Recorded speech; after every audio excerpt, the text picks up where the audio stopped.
IDLC পরিবর্তনের পথে বাংলাদেশ। ইতিহাসের সর্বোচ্চ মাথাপিছু আয়ে দেশ।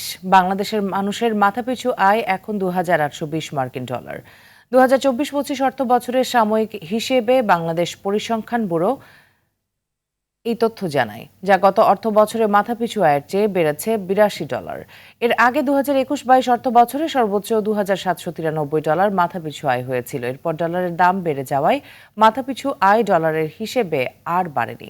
মূলত ডলারের বিনিময় হার বেড়ে গেলে বিবিএস এর হিসেবে মাথাপিছু আয়ের পার্থক্য হয়। চলতি অর্থ বছরের বিবিএস এর মাথাপিছু আয় হিসেব করতে প্রতি ডলারের গড় বিনিময় হার ধরা হয়েছে 120 টাকা 29 পয়সা।